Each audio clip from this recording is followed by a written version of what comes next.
नमस्कार, मैं हूं शम्स ताहिर खान और आप देख रहे हैं वारदात। एक तरफ जान है तो दूसरी तरफ जहान है और इन्हीं दो चीजों को लेकर सरकार परेशान है। सरकार परेशान है कि वो क्या करे। अगर लॉकडाउन लगाती है तो माली नुकसान होता है और अगर लॉकडाउन नहीं लगाती है तो जानी नुकसान होता है।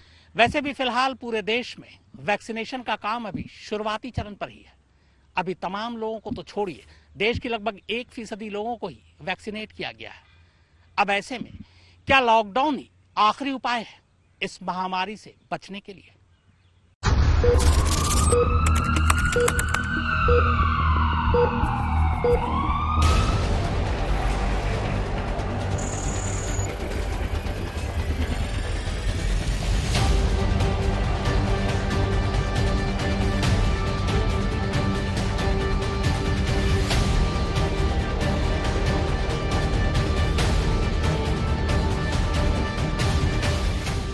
यकीनन 20वीं सदी की शुरुआत में आई स्पेनिश फ्लू की तबाही अब तक के इतिहास में कोरोना से भी बड़ी थी।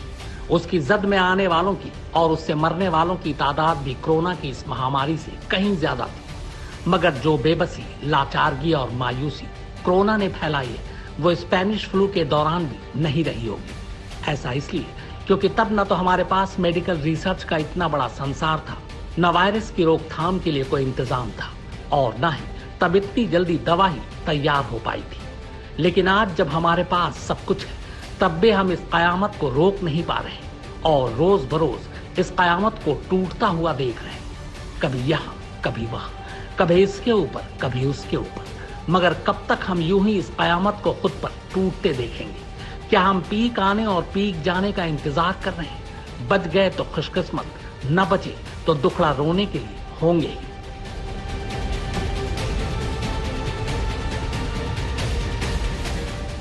सरकार हमें यूं बेसहारा कैसे छोड़ सकती है, जबकि हर तरफ से लॉकडाउन लगाने की मांग उठ रही है। कोविड टास्क फोर्स से लेकर एम्स के डायरेक्टर तक, विपक्षी पार्टियों से लेकर अमेरिका के डॉक्टर फॉची तक सरकार को लॉकडाउन लगाने की सलाह दे चुके हैं।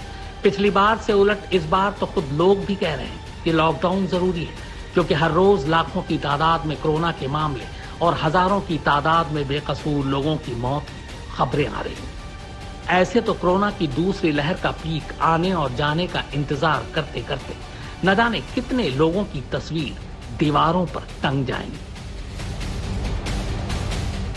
पिछले कई दिनों से देश में औसतन 3 लाख से ज्यादा कोरोना के केस सामने आ रहे हैं। ये आंकड़े करीब 50 देशों में एक दिन में मिले मामलों से भी कहीं ज्यादा है। That we thought the second wave would peak out at around between 1 to 1.2 lakhs at the daily maximum. As it turned out, the disease became far more contagious during the month of April. So with the result that the daily case peaks kept climbing and climbing and climbing, and now we are at around 4 lakhs.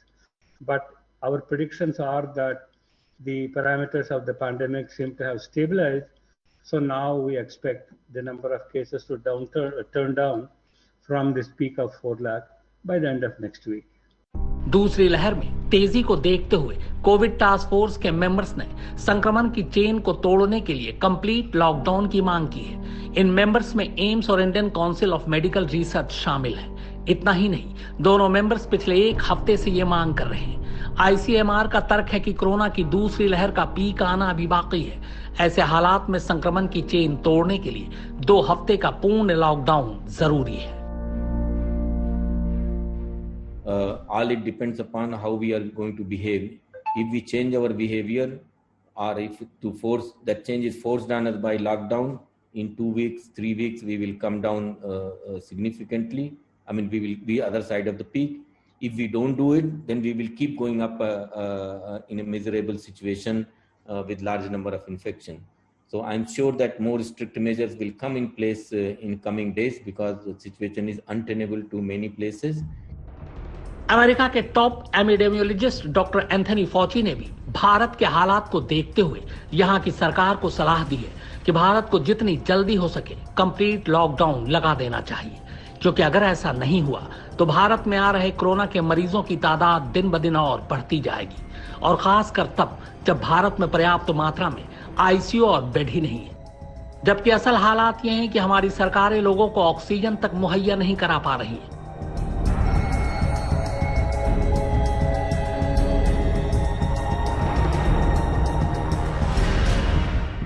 खैर, मुद्दे पर आते हैं।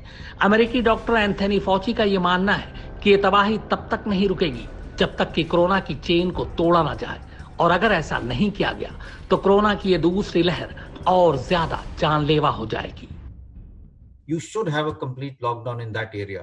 Whether it's at a state level or a larger level is something that policymakers need to decide, because it's an issue of organizing everything in terms of lives, livelihood, seeing that transport and essential services are maintained, and at the same time looking after those people who are the daily wage workers, the laborers. Their care is also looked after. So that has to be done. But I do agree that we cannot just continue to focus only on infrastructure and hospitals unless we also focus on decreasing the number of cases in a very, very aggressive manner. So if you're talking of a lockdown, it has to be for a sufficient duration for at least 2 weeks. It has to be aggressive. It's no point having a weekend lockdown or a night curfew. Doctor Fauci ने भारत में vaccination मुहिम को तेज करने पर भी जोर दिया है। उनका मानना है कि भारत ने अगर कुछ हफ्ते पहले वैक्सीनेशन ड्राइव को तेज कर दिया होता तो काफी हद तक इन हालात पर काबू पाया जा सकता था। इतना ही नहीं, भारत में मेडिकल ऑक्सीजन के लिए फौरन एक कमीशन बनाने की भी जरूरत है, जिससे ऑक्सीजन और दवाओं की सप्लाई को आसानी से अस्पतालों और लोगों तक पहुंचाया जा सके। डॉक्टर फॉची ना भी कहें तो भी हमारी सरकारों को सोचना चाहिए कि मरीजों के लिए ऑक्सीजन और दवाओं की अफरा तफरी मची है। लोग सड़कों पर ऑक्सीजन सिलेंडर लेकर दौड़ रहे हैं, अस्पतालों में भर्ती होने के लिए लंबी कतारें लग रही हैं, और ऐसे आलम में हम कोरोना के कमजोर होने की उम्मीद कर रहे हैं, जो बेमानी है। यकीनन हमारे देश के डॉक्टर और वैज्ञानिक इस काबिल हैं कि वो अपना अच्छा बुरा सोच सकते हैं, लेकिन हमें एक ऐसे डॉक्टर की बात को सुनना चाहिए जो बरसों से ऐसे वायरस पर रिसर्च कर रहा है और 3 दशकों से अमेरिका के मशहूर national institute of allergy and disease के डायरेक्टर पद पर तैनात है।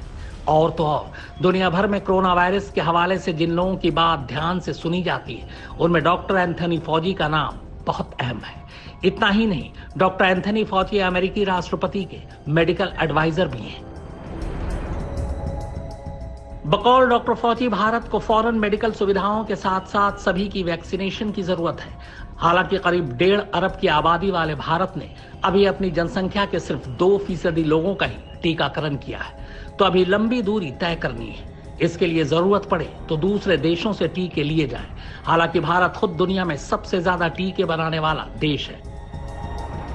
भारत में वैक्सीनेशन के पहले फेज की शुरुआत 16 जनवरी 2021 को हुई थी, जिसमें फ्रंटलाइन वर्कर, डॉक्टर और 50 साल से कम उम्र वाले कोमार्बिड पेशेंट वैक्सीन लगवा सकते थे। दूसरे फेज की शुरुआत 1 मार्च 2021 को हुई, जिसमें 60 साल से ज्यादा उम्र के सभी लोगों को वैक्सीनेशन करवाया गया। 1 अप्रैल 2021 से तीसरे फेज की शुरुआत हुई, जिसमें 45 साल से ज्यादा उम्र वाले सभी लोग वैक्सीन ले सकते थे। और अब 1 मई 2021 से चौथे फेज की शुरुआत हुई है, जिसमें 18 से ज्यादा उम्र वाले सभी लोग वैक्सीनेशन करवा सकते हैं। वैक्सीन के बारे में जैसे आपने पूछा है, तो हम आप लोगों की दृष्टि में लाना चाहेंगे कि 12 स्टेट्स में यह प्रोसेस 1 तारीख से शुरू हो चुका है, और इससे पहले भी मैंने बताया है कि ये एक एडिशनैलिटी है जिसमें कि मुख्यतः फोकस जो है कि 18 प्लस से 45 साल से कम उम्र के लोगों को हम कवर कर रहे हैं, जैसे कि सब तरह से एक डिमांड भी थी। लेकिन जो हमारा मेजर फोकस है वह आज भी जो साइंस और एविडेंस पर बेस्ड है कि किनको सबसे ज़्यादा पहले प्रायोरिटी वैक्सीनेशन की ज़रूरत है, और जिसके तहत ही 15.7 करोड़ के करीब 15.5 करोड़ जो हम फ्री दे चुके हैं जो गवर्नमेंट ऑफ इंडिया की तरफ से, वह कार्य चल रहा है, वह सुचारू रूप से चल रहा है। जिस तरह की आपने पिछली बार पूछा था, be it private sector, be it additional resources put through state government, इन दोनों के द्वारा गवर्नमेंट ऑफ इंडिया के मेजर एफर्ट्स के द्वारा हम वैक्सीनेशन को लार्जर एरिया कवरेज में, larger set of population coverage के लिए काम कर रहे हैं। आधिकारिक तौर पर भारत में वैक्सीनेशन के चौथे फेज की शुरुआत हो चुकी है। हालांकि राज्य सरकारें टीकों की कमी की बात करते हुए अपने हाथ खड़े कर चुकी हैं। भारत ने रूसी वैक्सीन स्पुतनिक वी का आयात करना शुरू कर दिया है।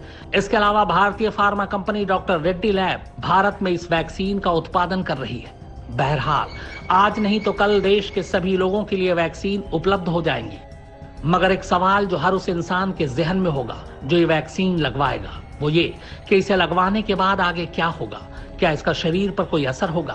क्या वैक्सीन लगाने के बाद कोरोना खत्म हो जाएगा और हम फिर इसकी गिरफ्त में नहीं आएंगे? क्या हम फिर पहले जैसी जिंदगी जी पाएंगे? कोरोना वायरस और वैक्सीनेशन का भविष्य क्या है? कैमरामैन विनोद शिकारपुरी, फारूक माब हैदर और सुप्रतीम बनर्जी के साथ शम्स ताहिर खान, आज तक। हालात अच्छे नहीं है, ये हम सब जानते हैं। अस्पतालों में बिस्तर की कमी है, सांस के लिए ऑक्सीजन की कमी है, वेंटिलेटर की कमी है, दवाओं की कमी है। हालांकि तमाम देशों से जरूरी चीजें मंगवाई जा रही हैं, वो यहां पहुंचनी भी शुरू हो गई हैं, लेकिन अभी भी तस्वीर नहीं बदली है, क्योंकि रोजाना कोरोना के जो नए मामले आ रहे हैं वो चौंकाने वाले भी और डराने वाले भी। अब ऐसे में ले देकर जो आखिरी उम्मीद बचती है वो है वैक्सीनेशन की, और इसके लिए हमें कई देशों से सीखना भी चाहिए।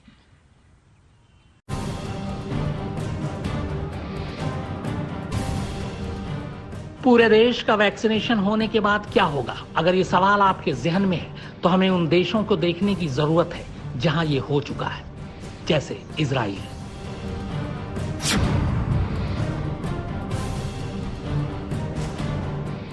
वैक्सीनेशन के बाद इजराइल ने 22-23 अप्रैल को रिपोर्ट दी कि पिछले 10 महीनों में पहली बार उनके यहां कोविड से कोई भी मौत नहीं हुई है। यानी ये कहा जा सकता है कि वैक्सीनेशन के बाद मौत का आंकड़ा जरूर थामा जा सकता है। इजराइल ने अपने वैक्सीनेशन प्रोग्राम में अपनी पूरी ताकत झोंक दी और आज की तारीख में वो अपनी जनता का वैक्सीनेशन करवाने वाले देशों की जमात में सबसे आगे खड़ा है। 27 अप्रैल तक इजराइल ने अपने 56% नागरिकों का वैक्सीनेशन करवा लिया था। जानकार मानते हैं कि इजराइल अब हर्ड इम्यूनिटी के बेहद करीब है। कोई भी देश हर्ड इम्यूनिटी तक तब पहुंचता है जब उसकी आबादी का एक बड़ा हिस्सा इन्फेक्शन के खिलाफ प्रोटेक्शन डेवलप कर लेता है। WHO के मुताबिक 60-70% की आबादी के वैक्सीनेटेड होने के बाद हर्ड इम्यूनिटी तक पहुंचा जा सकता है। यानी उस जगह जहां यह वायरस अब उन लोगों को भी परेशान नहीं करेगा जिन्होंने वैक्सीन नहीं लगवाई है, और इजराइल इसके बेहद करीब है।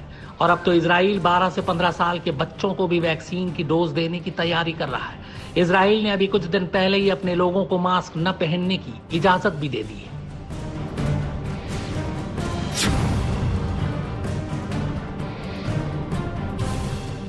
इजराइल आपकी नजर में जनसंख्या के लिहाज से छोटा देश हो सकता है, तो हम अमेरिका की मिसाल भी ले सकते हैं, जहां जनवरी में कोरोना की दूसरी लहर का पीक था, मगर उन्होंने भी अपनी पूरी ताकत वैक्सीनेशन में झोंक दी।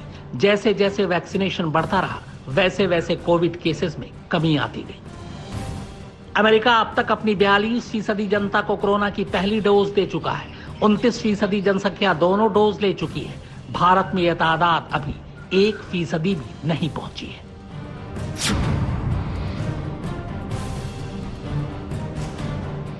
ब्रिटेन, जहां से भारत की तरह कोरोना के नए स्ट्रेन की शुरुआत हुई, वो भी अपने यहां अब तक कोविड के मामलों को काबू कर चुका है। 27 अप्रैल को ब्रिटेन में कोविड के सिर्फ 2500 मामले पाए गए, जो कि जनवरी की शुरुआत में 60,000 तक चले गए थे। ब्रिटेन अपनी 50% आबादी को वैक्सीनेशन की पहली डोज दे चुका है और आबादी का 20% हिस्सा ब्रिटेन में अपनी दोनों डोज ले चुका है। अगर साफ और सीधे लफ्जों में कहें तो हमारी आबादी का जितना ज्यादा से ज्यादा हिस्सा कोरोना की वैक्सीन लगवाएगा, वायरस का असर उतना ही कम होता जाएगा। लोगों के मरने के आंकड़े भी कम होंगे। यहाँ ये साफ करना जरूरी है कि ऐसा नहीं है कि वैक्सीन लगवाने के बाद आप कोरोना प्रभावित नहीं हो सकते। कुछ मामलों में ऐसा हुआ भी, मगर तब आपका शरीर कोरोना के वायरस से लड़ने में सक्षम होगा। वैक्सीन में कुछ ऊपर नीचे हो सकता है, क्योंकि आमतौर पर जिन वैक्सीन को 4 साल की रिसर्च के बाद बनाया जाता है, कोरोना की इमरजेंसी को देखते हुए उसे 1 साल से भी कम वक्त में अप्रूवल मिल गया।